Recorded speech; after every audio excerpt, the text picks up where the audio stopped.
risco de ficar sem vencer no Gigante da Pampulha pelo primeiro ano da história. Agora, Genta, vamos jogar essa aí, vamos jogar essa real.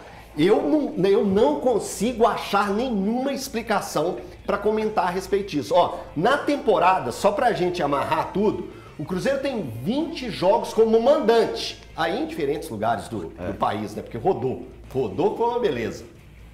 São 4 vitórias, 8 empates e 8 derrotas. Um aproveitamento jogando em casa, gente, mais uma vez, eu vou reforçar isso, como mandante. O Cruzeiro já mandou jogos em Sete Lagoas, Cariacica, Independência, Uberlândia, Mineirão, esqueci algum? Acho que não. Brasília teve também em Brasília. Então, 33% apenas de aproveitamento.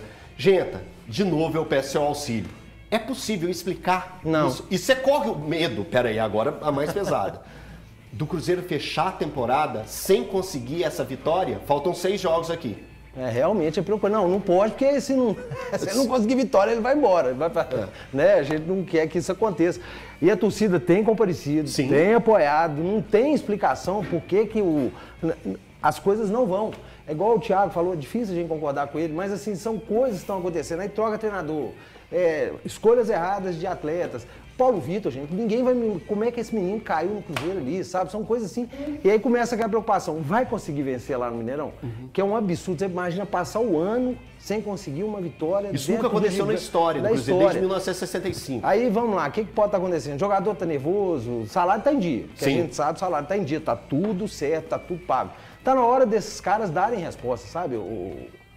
Chegar, até mesmo a direção, dar uma satisfação, falar alguma coisa, até o torcedor que começa a criar uma inquietação. Eu estou vendo muita gente falando assim, mas eles não prometeram nada. Falaram que a gente ia ficar em 13º lugar. Sim, né? 10º a 13º lugar. Só que a linha tá ali, cara.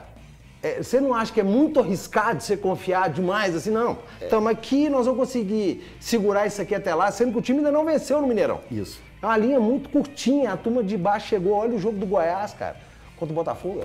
Foi de entrega. Intensidade, entrega. E o Cruzeiro, você não vê isso. Thaís, ainda o Cruzeiro respira muito nessa posição da tabela por causa daquele início de Campeonato Brasileiro, que foi primoroso. A gente vai colocar aqui na tela, tem como aqui, André, a gente colocar na tela os próximos jogos do Cruzeiro? Esses são os próximos jogos do Cruzeiro. Esses são os últimos da temporada como mandante. Você olhando para esses próximos jogos do Cruzeiro, o que te passa? O que você consegue prever vendo esse Cruzeiro da forma que está jogando hoje? Gente, eu queria também sua observação, Valu e também o Thiago, para dar uma observada nos jogos que o Cruzeiro ainda tem como mandante na atual temporada. Flamengo, Bahia, Internacional, Vasco, Atlético Paranaense e Palmeiras na última rodada. Thaís, por favor. Olha, Eltinho, o Marlon, ele saiu de campo no jogo contra o América, descrevendo essas atuações do Cruzeiro dentro do Mineirão como patéticas, né? E quando a gente fala de domínio, essa aqui é a minha casa eu que mando. Você não tem o respeito do seu visitante dentro da sua casa, você tá muito ferrado. Sim. Mas você tá muito ferrado mesmo. Então a gente tem uma sequência aí, ó, algumas pedreiras, Flamengo, Atlético Paranaense e Palmeiras. Eu vou colocar o Inter nessa, porque o Inter vai começar um campeonato de desespero e agora, de repente, finalizando a Libertadores, o que ia acontecer com a Libertadores. Então, nessa rodada aqui, ele pode estar envolvido com o Libertadores ainda, né? Se ele passar para a final, ele pode estar envolvido com o Libertadores. Exatamente, mas eu vou colocar o Inter porque é um time que tem uma situação complicada nesse Campeonato Brasileiro. Desses dois, o Cruzeiro, de repente, pode ser superior, entre aspas, né, dependendo do que a gente vai ver em termos de evolução daqui para frente, ao Bahia e ao Vasco. Ao Bahia e ao Vasco. E aí vai depender da sequência dos dois times também, que a gente tem que ficar de olho, porque o Vasco, ele teve uma ascensão, aí caiu de novo contra o Santos, agora contra o Flamengo. O Flamengo agora sob novo comando, né? Pode ser a estreia do Tite. Exatamente. Esse jogo pode marcar a estreia do Tite. Então, a tendência com a chegada do Tite é que o Flamengo já não tenha mais esses problemas de bastidores, porque o Tite é um baita de um gestor de elenco. Thaís, porque o Genta fez um gesto ali de Tá me dando suadeira. Foi eu não tinha parado para pensar muito nessa situação dessa tabela aqui. Agora deu tão nervoso, porque olha o que você pega aqui, Tite estreando, Bahia desesperado, né? Sim. Internacional sempre é um adversário duro para a história do Cruzeiro em Campeonato Brasileiro. Aí você vê o Vasco, o jogo dos desesperados, né? Vocês estão exagerando, cara. É o famoso dedo e gritaria.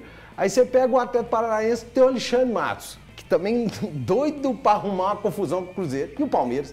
É desesperador. Se tem algum cruzeirense lá na direção, que eu não sei se lá tem muito cruzeirense não, se tem algum cruzeirense na torcida, na direção, que tá tranquilo com essa tabela, parabéns, me dá esse remédio que eu vou tomar. Eu tô tranquilo. Porque você é louco. Então eu queria ouvir o Valu. Eu queria ouvir o Valu nessa colocação e vou guardar o Thiago para essa tamanha tranquilidade que eu também tô curioso. Né? O pessoal em casa deve estar bem curioso para saber a tranquilidade do Thiago, eu também quero saber. Mas antes eu quero ouvir o Valu. Cara, assim, eu pelo menos... Claro que não tem como abrir mão dos jogos contra o Flamengo, o Inter, o Palmeiras e o Atlético Paranaense. Mas eu disse isso essa semana. Para mim, é muito positivo o fato do Cruzeiro iniciar essa segunda parte do campeonato fora, porque fora de casa ainda o Cruzeiro tem boa campanha.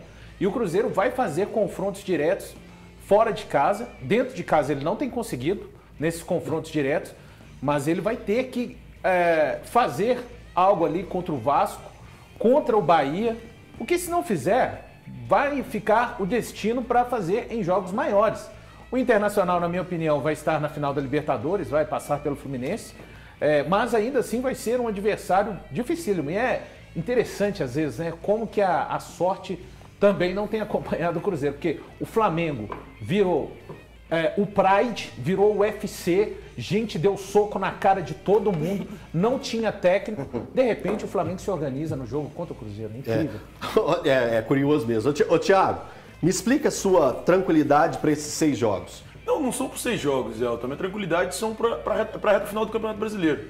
Se a gente pegar como padrão que a maioria acha que o Cruzeiro brigando contra o rebaixamento, de fato, o Cruzeiro precisaria de 30% mais ou menos de aproveitamento, ou seja, 12 pontos em 39 disputados. Acho que com 42 se safa hoje. Precisaria chegar aos 42 pontos para avançar. 30% de aproveitamento hoje, só 2 times no Campeonato Brasileiro não conseguiram. O América e o Coritiba. Sim. São só os 2. O Cruzeiro precisa fazer uma campanha pior do que a do Bahia hoje no Campeonato Brasileiro para ele não conseguir se manter na Série A do Campeonato Brasileiro. Então, honestamente, pensando em 13 partidas, 4 vitórias, ou que não sejam 4 vitórias, 3 vitórias e 3 empates, eu acho que é uma situação muito mais tranquila do que a gente está tratando aqui. O Cruzeiro não vai ser rebaixado dessa temporada. Não vai ser rebaixado.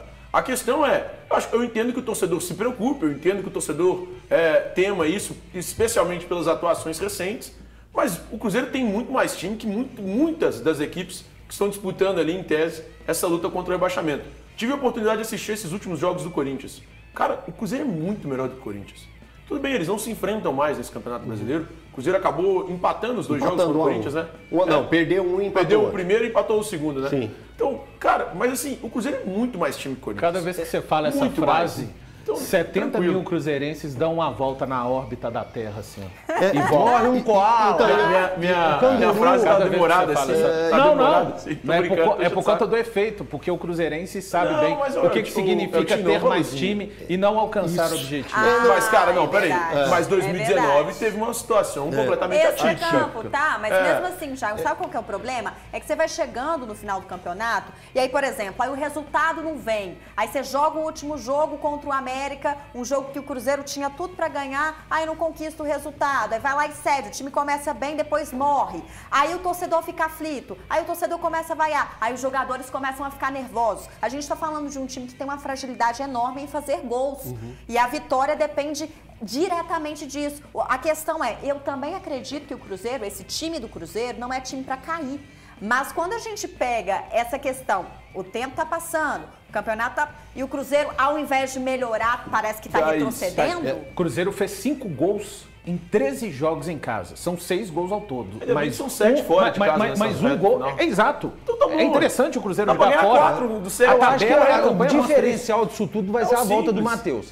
Exatamente. Eu acho que o diferencial disso tudo é a Uma volta do esperança, Matheus. né? É a esperança. Então, o diferencial vai Eu trato mais como Magenta, esperança do que Magenta. pra volta agora. esperança. Magenta, Sim. até isso dá pra temer. Porque às vezes jogar responsabilidade demais bicho. em um jogador e ter Não tem ele como. como salvador não, mas aí, é muito aí complicado. acho Eu que fico era- preocupado Não, com essa aí- carga que tá jogando nele. É. É claro que ele é profissional, ele tem que estar preparado, ele é acima da média, ele é muito melhor do que os outros que estão lá. Vai aumentar o nível técnico. Tudo isso a gente tem que entender. A minha preocupação é quanto que isso vai exercer de responsabilidade para a cabeça dele e para o futebol dele. Se isso vai atrapalhar de alguma maneira. Então são situações que a gente tem que discutir, que a gente tem que se preocupar, porque tá difícil. Mas eu tenho que dar um recado aqui agora.